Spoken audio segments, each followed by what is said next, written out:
Hello and welcome back to Football Manager 2022 with Dover Athletic, and as you can probably see by the league table on the left hand side, things have gone arguably too well in between episodes. We're up to third, and the reason for that is we have basically won, 8 games in a row? Blackburn we beat 4-0, Hull, Luton, Bristol City, Sunderland, Peterborough, Ipswich and then Millwall. We only conceded, we kept 5 clean sheets in that as well. We've obviously lost a couple of games, but it does mean third place in the championship, 3 points off of an automatic promotion spot somehow. I'm not really sure what's just gone on. End of the last episode as well, obviously it was the start of January, the transfer window was still open, we didn't do any more business. We've loaned out a couple of players and sold a couple of players. Gary Ballard has gone out on loan to Kings Lynn, Kyron Kensdale has gone out on loan to Billericay, we've sold Alistair Smith and Armando Dobra for £55,000, which actually pretty good money. And in today's episode, we were supposed to do Wigan and Portsmouth, but the Wigan game has literally just been postponed after I recorded the first clip, so we're going to be playing Portsmouth and Preston instead. So time for match number 1 then of the episode. It's second versus third, although I think we might have dropped down the table because of the postponed game. It is up against Portsmouth. It's going to be Obed Afari in goal. Muller, McGuinness, Burke and Silko Thomas in defence. Annoyingly, Burke has to play because Cisse is suspended for 3 whole matches, which means we're not going to see him in this episode. Pulsell and Thomason in midfield with Beckham, Moran, Bogle and Williams as our strikers. We're obviously missing out on the left-hand side Theo Corbeau as well. He'll hopefully be back for the next match. He's out for 4 days. So weirdly, if we win this match, we could move up into second place in the table. We are all the way down in 6th now, apparently, but if we win, it would need to be 3 or 4-0. We could move ourselves into second place. You can see actually from the league table how tight everything is, which is probably why we are so far up the table, because there's only about 2 points between us and about mid-table, I think. On a Sunday on the right-hand side for Portsmouth, 7 minutes on the clock, crosses it in, Jude Soonsop-Bell, back to Morel. It's a lovely goal, it's not Morel, it was number 12. It was Reece Burke with an own goal. So that goal puts Portsmouth up onto 68 points. We are a long way away now from an automatic automatic promotion spot. I mean, realistically, playoffs kind of starts to become our target for the season. We are still, hopefully, somewhat in this game. Silko Thomas with a throw for us. Finds Jaden Williams. Back to Thomas once again down the left-hand side. We've got a runner. Thomas is just going to keep going. Moran across to Williams. The club's top goal scorer. He has broken the record set by Rob Street a few years ago. Moran, poor pass from Moran straight to Grimes. And now McBurney to Morel. Through ball towards Grimes. It's a good slide tackle from Searle, but it's still managed to find a Portsmouth shirt. On the ground to Soonsop-Bell. And it is 2-0. It's not 2-0. The flag's gone up. He's offside. Something's not happening for our strikers, is it, today? We've got Bogle and Williams. Bogle's on a 6-4. Romeo Beckham's on a 6-4 as well. Bogle's dropped to a 6-3 before half-time. We're still kind of in this game. We're still kind of in it. What I'm going to do, I did actually change our attacker. It was Jaden Williams, and I'm going to put him back. I think it was a pressing forward. I mean, that's what we're going to go for. Well, defensively, we're looking all right with Muller and McGuinness. Everyone else, I guess Thomason as well is on a 6-8, not doing too badly, but everyone else isn't playing very well at all. It does look like it's going to be a nice quick match for match number 1 of the episode. We're going to do this change of Bogle for Stuart Humphrey. I mean, look how good Humphrey is. I feel like I should be playing him regardless. He doesn't score goals, that's the problem. Right, we're going to do some rejigging as well of our defence. We're going to do Richard Elise coming on from Moran as a left-back. Silko Thomas moves up to left wing. Do we also do that? Do we also do Romeo Beckham off for Tim Hayes, who has played recently as a left-back? He's now going to play as a right winger. He's versatile. 66th minute, Elise's throw. Thomason to Thomas. Back to Richard Elise. Are we going to get ourselves a highlight at all? It's all the way back to Obed Afari. I mean, so far, we haven't looked like doing anything dangerous. Every time they've done something, it's been because we misplace a pass. So I wouldn't be surprised if the same thing happens again. Paul Searle finds Hayden Muller on the right-hand side. Down on the ground, finds Tim Hayes. 3, maybe 4 in the box. Crosses it in. It's over everybody, and it's a header clear. Elise needs to get there first and does so. Thomason facing away from goal. Back to Elise on the left. Back again. This time to Burke. Elise again on the left. Burke again. Where are we going, lads? Mark McGuinness, our star player, one of our 2 star players so far in this match. Stuart Humphrey plays it through. Silko Thomas goes for goal. And Mavogo makes a good save. Is that Yvonne Mavogo? That's a very good goalkeeper. No wonder why we're losing. We've actually had XG of 1.5 and we've seen 1 shot. How have we had so many chances that are actually half decent? Tim Hayes to Hayden Muller.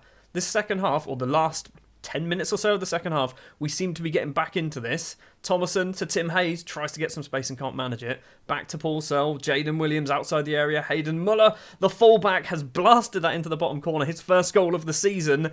And if we can steal a point here, this could be a massive point. But I'm not going to change anything, and I'm going to try and go for the win. And successfully have no more highlights until the end of the game.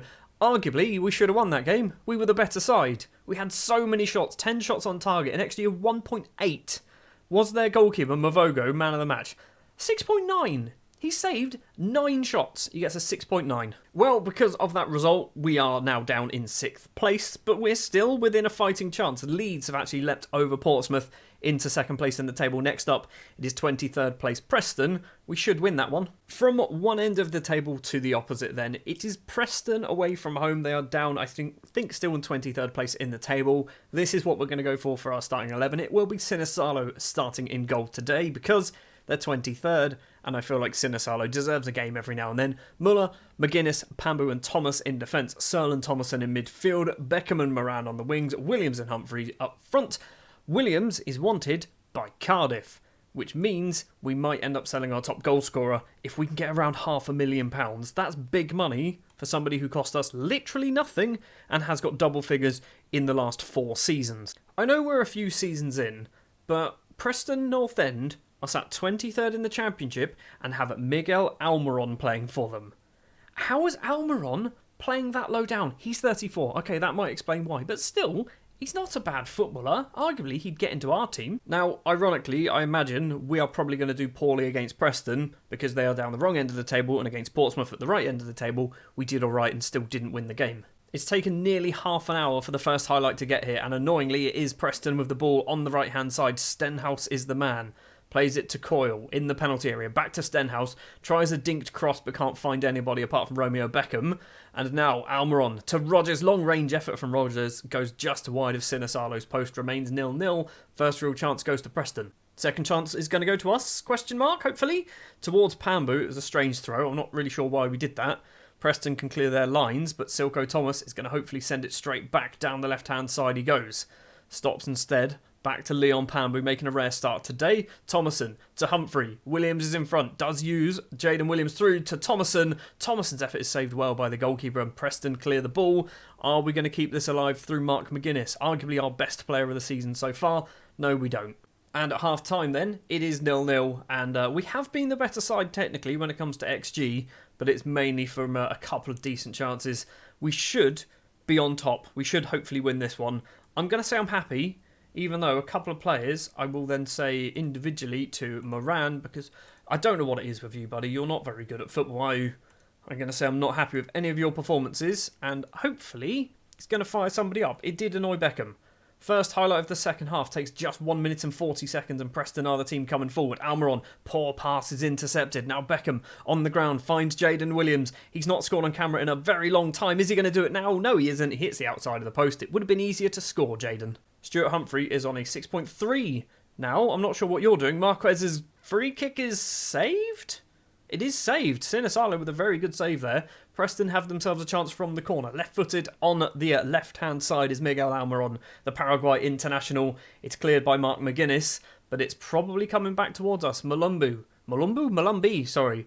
Mandy crosses it in. McGuinness gets the ball clear. Highlight's probably going to end with nothing really happening. There you go. Still not quite at the 60-minute mark, but we are going to do ourselves a couple of changes. That's something we're going to do. We're going to drop Humphrey to a left winger, and we're going to change Moran for Bogle, I think, is what we'll go for. So hopefully Stuart Humphrey can do something on that wing, because right now it's not working. Do we also play Bogle? I mean, Bogle as a poacher? Maybe let's try Bogle as a poacher. Free kick for Bogle to take over the top towards Williams, and Williams has gone down. It's a penalty. Straight away from the substitutions, Bogle's kicked the ball once and won a penalty, and hopefully the old man is going to convert this one as well. Steps up then left-footed against Carl Darlow, blasts it past the goalkeeper, making it 1-0 to Dover Athletic. His 16th goal of the season. Most of them, I think, have been penalties, but he scored quite a lot of goals already. 60 minutes on the clock, 1-0 up against Preston. Now, can we just hold on? Preston have themselves a chance, so a few minutes later, McGuinness clears. Humphrey doesn't win the head because he doesn't want to ruin his haircut. Almiron crosses it in. Whiteman's been pushed over by Beckham, and it's going to be 1-1 on penalties. Whiteman against Sinisalo, who is on a 7.0 rating, so he's playing well. Is his confidence high enough to save it? No, it isn't. It's blasted past the goalkeeper, and it is 1-1. And almost straight away, another chance, looking like it's going Preston's way. Earl with the ball, goes for a long-range chance over the bar of Sinisalo. Remains 1-1. I think we need to change something. Humphrey is playing poorly even on the wing, so you can come off for that. We'll do that. We'll put Richard Elise on as a left-back. Do we also look at doing... I mean, we've got just fitness concerns, haven't we? Muller, McGuinness, Searle, Thomason, all looking tired. I think we're going to do Searle. And we're going to do Matthew Craig coming on for Searle. That is all of our changes. No room for any tactical tweaks anymore. I mean, Preston have been the better side, haven't they? They've had a lot more chances. They've got a high XG, but most of that is due to the penalty. But then again, we've got a high XG, most of it due to our penalty. Pambu's ball towards nobody on the left. What a terrible pass from the Frenchman. And now Davidson's managed to get past his man. Davidson on goal. And Michael David has made it 2-1 to Preston. I mean, I literally said at the start of this game, what's more likely to happen is we're going to lose this game because basically it's a team down the wrong end of the table, and all of that comes from a poor Leon Pambu pass. Are we going to now hopefully equalise? 9 minutes left to play. Silko Thomas controls it in the penalty area. Needs to find somebody. It's found Jaden Williams. Fisher with the block. We've got ourselves a corner. Romeo Beckham's going to be the man to take it. Whip it in. As good as your dad, please. That'll be lovely. Beckham's corner comes in. Mark McGuinness is there. He heads over the bar. It is going to be a 2-1 defeat against Preston. Really, game? This is what you're going to do to me? 5 minutes of injury time. We are not going to get anything out of this, are we? I've gone attacking for the final couple of minutes. Nothing is going to take place, and we have lost the game that we should have won. We were the better side. We gave away a stupid penalty. We couldn't score goals at all. That was the problem we had. We had an XG of 2.55, scored 1 from a penalty. I'm going to thrash arms. I'm far from pleased. That was a terrible performance, and I'm going to pick some fights and some players after this match. First of all, Andrew Moran, buddy. You kind of start a lot of games, but you often play so poorly that we don't really get to see you do anything. So I'm going to criticise. I'm just going to do your last game, even though it should be the one before. I mean, that worked. Stuart Humphrey is just the most up and down footballer. 7.1 the last game, 6.2 this match. I'm going to warn him about his last game. Your finishing was terrible. You squandered a lot of chances. And then we're just going to have a look at the squad and sort by last 5 games. Romeo Beckham, 6.66. We'll have a chat with you, buddy, about your recent form. That one, sure. I agree. I've been disappointed. Thanks, Romeo. Tim Hayes as well was arguably one that we could talk to. No, it isn't. He's not played many. We'll leave him alone. That is going to do it for this episode. Next episode will potentially be the final episode of Season 7, where we will play Derby, Leeds, and possibly Watford. And we might end up in the playoffs, we might end up in an automatic promotion spot, we might just balls up the rest of March and April and mean absolutely nothing, so it might just be Leeds and Watford. Thank you very much for watching this one. If you did enjoy, do please remember to leave a like, hit the subscribe button as well if you're new to the channel, and I'll see you in the next one for potentially the final episode of Season 7. Thanks for watching.